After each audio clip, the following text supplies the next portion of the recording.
Hey, girl. What it do? What it do? Amanda said they're racist. The way she looked at the camera. So what would you call them? Would you call that racist? So this is for the nose, and we are talking all things Club Shay Shay, Amanda Seals. And I'm gonna be honest with you. Like she's been the after Cat Williams, she's been the first one that I was like, she about to give us like what we need out of this conversation. There were Yeah. others that I leaned into because I just like those people. But as for like from an entertainment aspect, from a like a one liner, like those bites, I was like, Amanda about to give us what we need. And she Yeah. did not disappoint. The only other one I would throw in there was Monique, but we had heard her Oh yeah, I side forgot about a lot. Monique. We had heard She her didn't give us so nothing much new. that we Yeah. knew what she was gonna give, Yeah, you she didn't know? give us nothing new. Like, you know Yeah. what I'm saying? So there were like some sound bites here and there, but nothing like, Not as much as I thought, you not know? as much as I thought. She leaned more into the emotional side of it and not the funny. Yeah, she did. Um, but Amanda was great, and I knew she wasn't going to disappoint. We knew she wasn't because it's She's Amanda. so Like funny, she's brilliant, she's beautiful. Amanda's going to come. She's going to show up. She's going to be the genius that she is. She's not backing down, and that's what she gave us. Yeah, I'm So glad too to see the comment sections among the different outlets that reported on the interview. Really kind of giving her flowers and acknowledging that she did a great job in the interview. Because there were a couple of times when I was like, oh, I'm nervous for her, but oh, well, and she actually even I just saw in the shade room, she posted like, you know what? Thank y'all for because I was nervous, but I went oh, to the the shade room gave her flowers. The shade room. the shade room posted her she had a live, I think, and she was like, I was nervous, but I went to the comments and y'all came through for the girl. Okay. Oh, okay. Okay.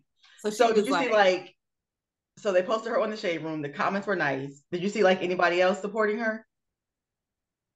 like in the industry. Like platforms, like Oh, Shade Room. I think there was like a Black History, a big page, I one of the got Black you. I got you. Society or I got something. you. Only two that I saw. I got you. Okay. But Okay. the comment section aligned with my thought process, which Got was you. Got you. Amanda did her thing. Okay. Good. Good. Good. Good. Because I know, like, it has to feel hard always being misunderstood, always being like the one that's called to that's called to the stand Perfect. Uh-huh. to explain yourself, to defend yourself, because people just don't get that you think a different way, and Right. then people don't want to let that be acceptable. Mhm. So I'm glad that she leaned into like, okay, let me really tell y'all why I am the way I am, right? Yeah. Like I'm on the autistic spectrum. I've been, recently diagnosed. Right. And I love that she said that it's a diagnosis that we didn't have in the 80s. Like 80s, they were like, you either had ADHD, you were Right. put in a slow class, or you were obnoxious. Like it was just like like the general terms. Mhm. So I'm glad that she was able to like give light to that. That's what I saw in the comments on YouTube. It was like so many like Black women that were like, I'm so glad that she's bringing attention to this, Yeah. you know, And it because we has to just be, don't get that privilege a lot of times. yeah, it has to be hard being diagnosed neurodivergent in your adulthood. That's Yeah, that's tough. Like, how do you navigate that? And then you're like, oh man, like all these times I was misunderstood. If only maybe they knew, they may have yeah, given me the grace to yeah, maneuver. Because really, when you think about Amanda and all of her, because we have a lot of instances that we can recall about her and about maybe the way people perceived her in mm-hmm. these instances. Um, but when you think about it, when all the details of those instances, she really was just being direct. And she talked about it. When Very direct. you're neurodivergent, there is no gray area. It really Right. is you black and white. And you like to approach things very directly. And in a world that we live in where everything is so PC and people want to sugarcoat and Yep.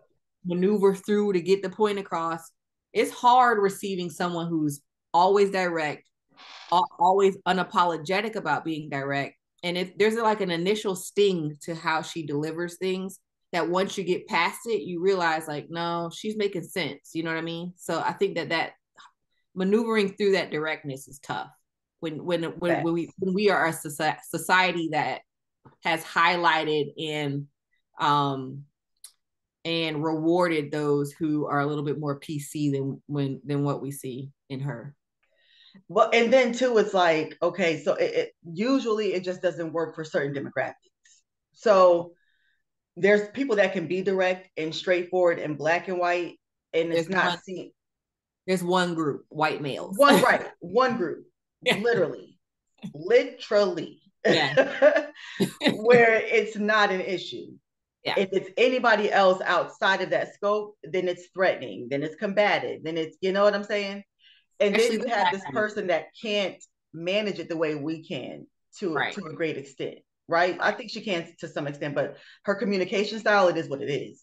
She can't manage the directness, right? So I just love that, again, that she has a diagnosis that can maybe help people understand her more and maybe reflect on how they, how they handled her, but also handle other people that may not have the diagnosis. Right. No, that's a good point that you raised. I also too, I saw a lot of people basically coming for the Club Shay Shay platform.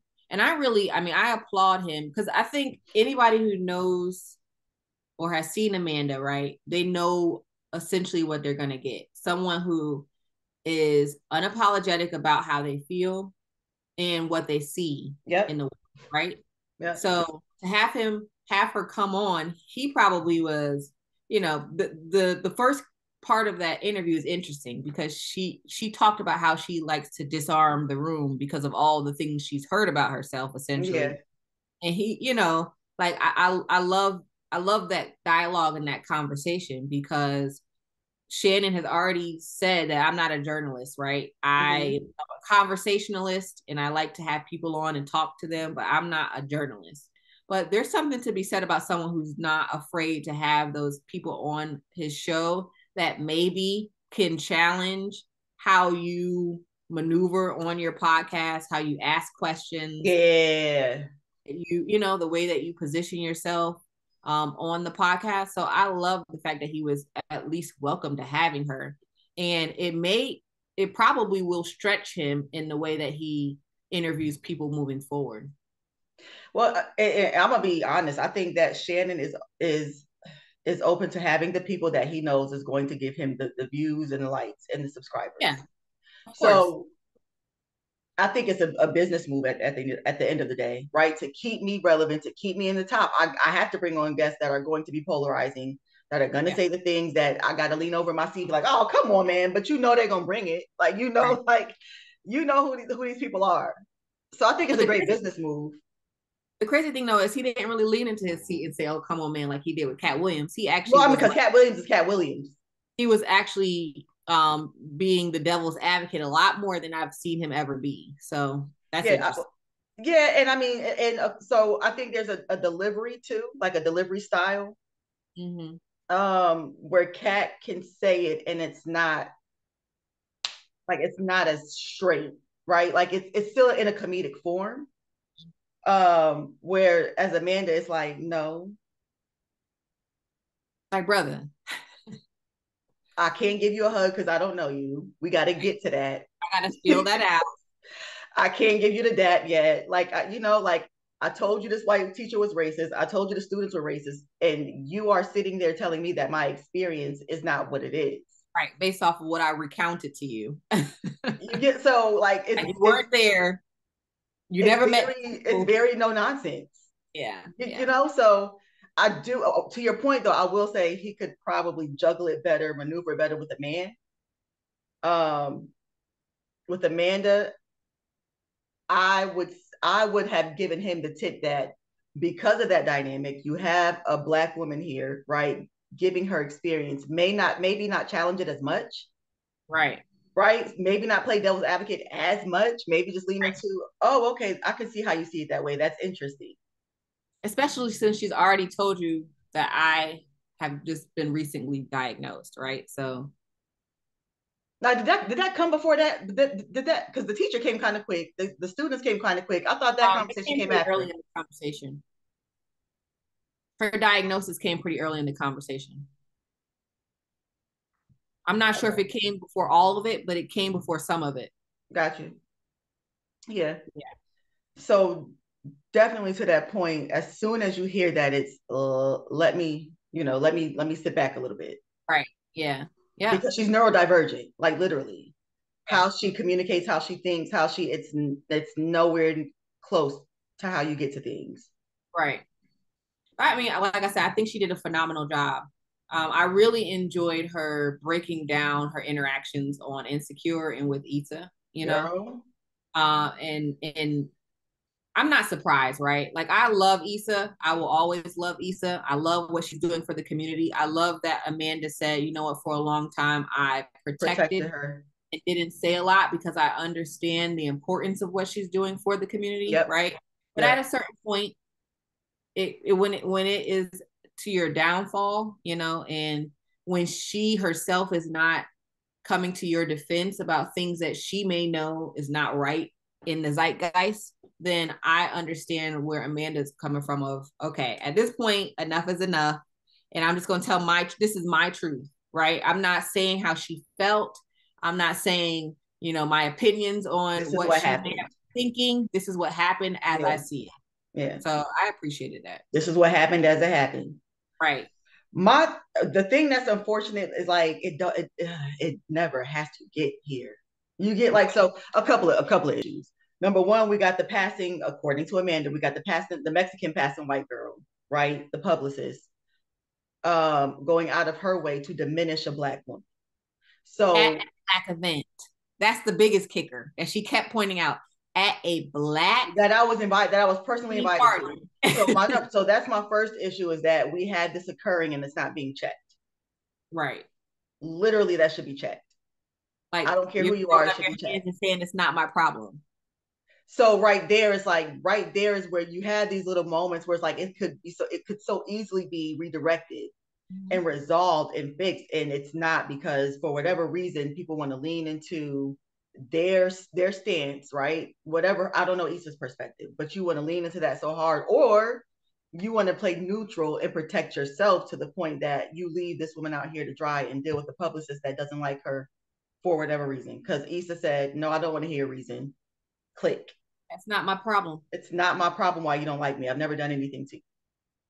So that's number one. So that's my first issue with the whole Issa Amanda dynamic. Then my second issue is, as the leader of that show, right, Insecure, as the face of it, I would have done whatever I could have done to protect the integrity of everything that is happening there, right? So there's some things that happen outside of your sight that you don't know about. But if someone is bringing this to you, Amanda's bringing this to you, like, why not try to address it? Yeah. I mean, simply as an employer, like, you're an employer, right? Like, this where's HR here? You're the boss you're the boss. That was my question. Like, where's HR? Because HR doesn't exist in those. But she's she's coming to you and telling you that she's having issues, right? So why not just fix it? Because then we have this public right disagreement yet again between two Black people on a Black show. Like, I'm so tired of the public, disagreements that we have in front of everyone. Like, it's getting ridiculous. No, I agree. And when she broke down basically what happened at the party, at this Black Emmys party, that she was invited to, and then there were multiple people who were associated with the party who tried to get her in there. This gatekeeper, who wasn't even Black, is the person who had the final say to keep her out of the party, which is crazy to me. But then there's security guards who are grown men, who, per her rendition of the events, assaulted her. So I feel like there had to have been a conversation. There should have been a conversation with her employer well before all of this occurred, right? But the fact that Amanda, per her version of events had to be the one to approach Issa with the issue is an issue in and of itself. But then when she's talking to homegirl, the PR person, and the PR person is saying, I wanted to let you know why I'm the one who kept you out of the party. It wasn't Issa. Like, first of all, okay. I just don't buy it though. Like, I just don't buy it. I don't buy that either. But, quickly, it wasn't Issa, it was me, and it's because I don't like you. I love Amanda's response. Like, she was like, okay, cool, conversation over. That's all, that's all I need to know. Yeah. And, like, hang up the phone, cool. All right, thanks, bye. And homegirl calls right back. Homegirl calls right back. You don't want to know why? No. I love Amanda being like, no, that's not my issue. My issue, that's not my business to know why you don't like me for no reason, basically. Like, there's nothing that has happened between us that would lead me to think that you shouldn't like me. So any reason that you have not to like me, take that to your problem. Yeah, it's your problem. I love that she took that position, because it's like, when you get grown enough and old enough, it's like, okay, I'm gonna let you be over there and feel how you feel, but that's not my business, and that's not the energy I want to take on for myself. Especially if I know for a fact I didn't do anything to you. I didn't do anything. And it seems counterproductive to me to be a person that roots for everybody Black. It's about the empowerment of Black people. Right. And yet your publicist, right, isn't Black.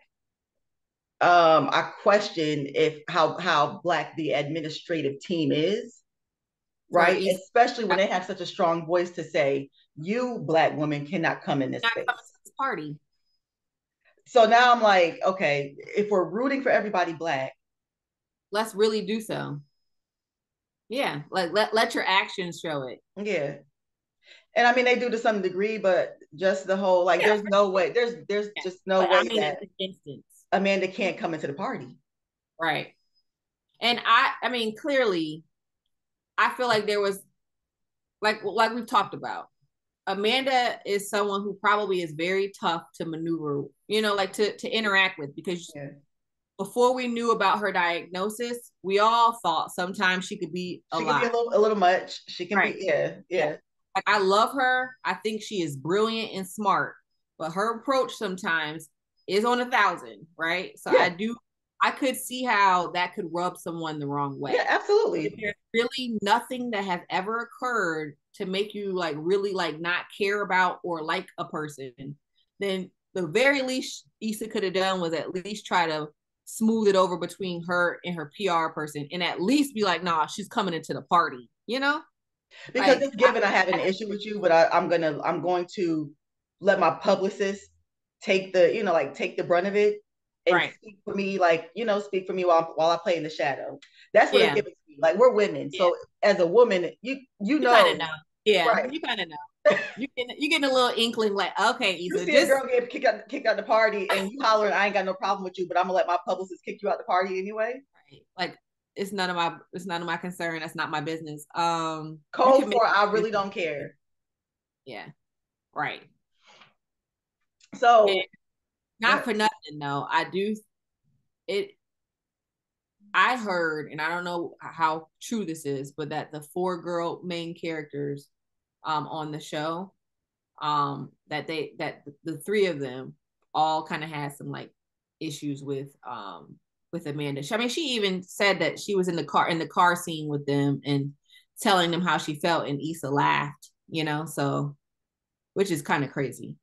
I mean, I don't know the whole scenario or how it came up, or maybe like Issa didn't know what, like, she is, I mean, we know from her series, the awkward Black girl. So some people are just awkward in those moments, So I don't want to put it on her or, infer what happened, but it seems odd that somebody would say like, yo, this is like a lot, I'm hearing that it's now getting into the industry about me, and she starts crying.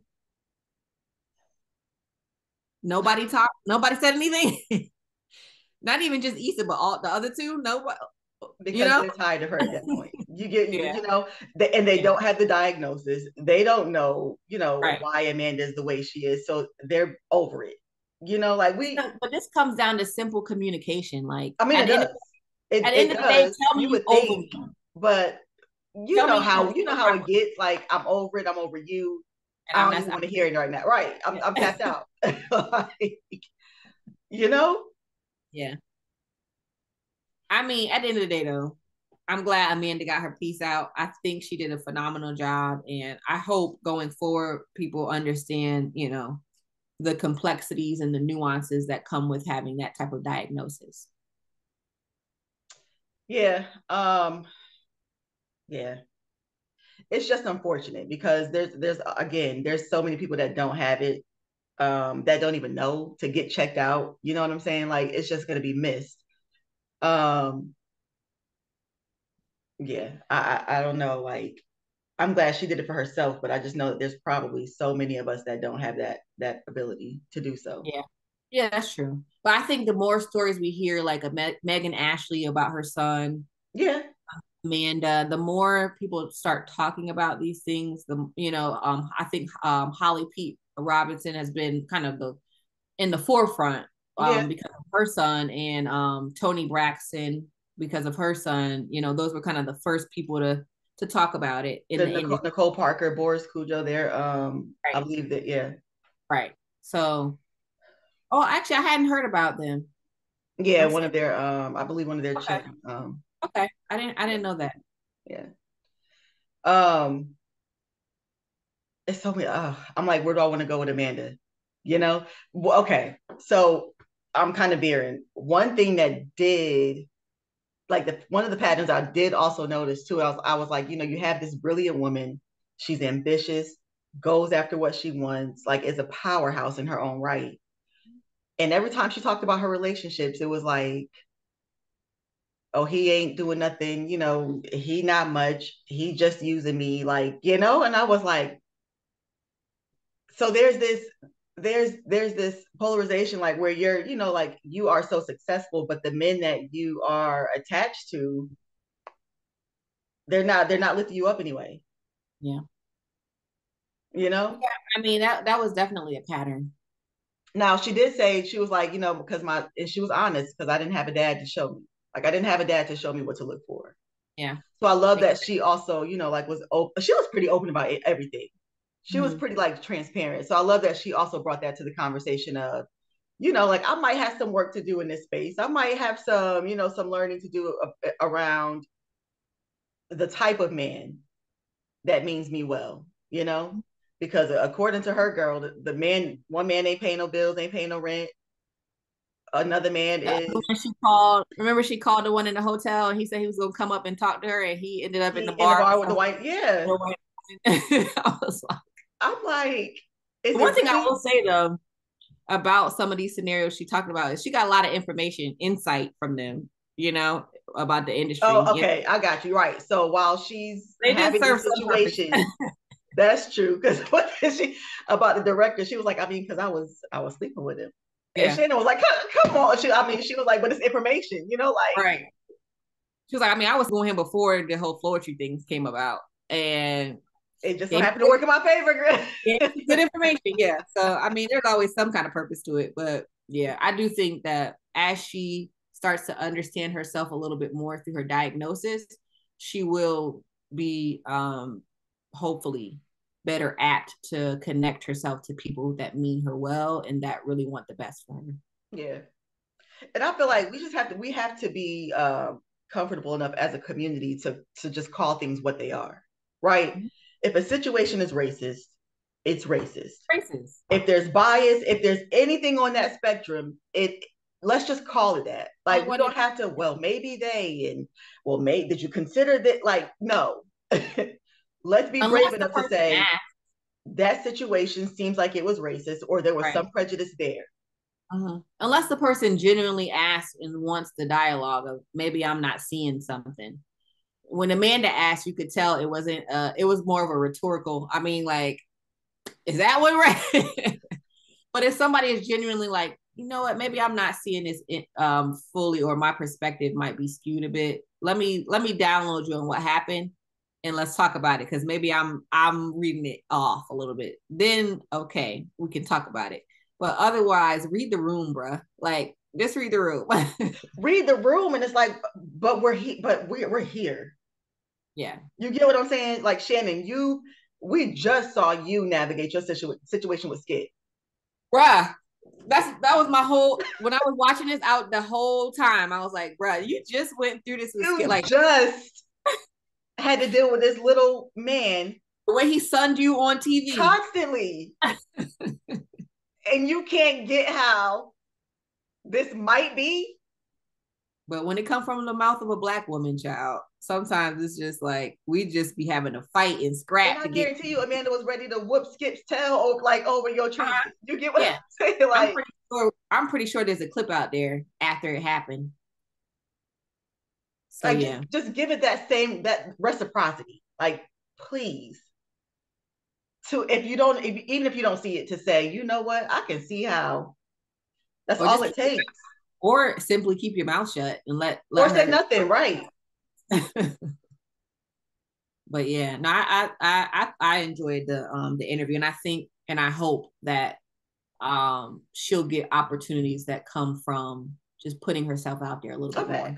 Facts. Because now, honestly, brilliantly, what she's done is become the face, hopefully, of neurodivergence, or one of them anyway, right? We have a celebrity here who is open about her diagnosis. Girl, Amanda's gonna be fine. Yeah, she's so talented. Yeah. Rapper, writer, masters, actor, like singer, you know, comedian. The list goes on. So she's good. Rapping.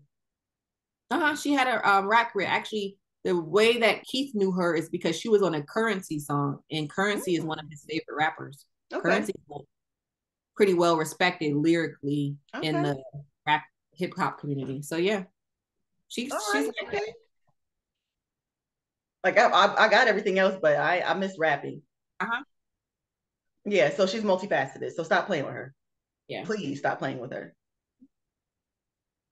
What the comments say? Like, what did the comments say on the shade room? The comments were in her favor. Like, Aunt don't have the bandwidth to be having a conversation with Amanda. Like, essentially is what the comment said. Or here's an example. Like, Black women don't even have to talk about it anymore, because here's an example. Getting gaslit as you're speaking.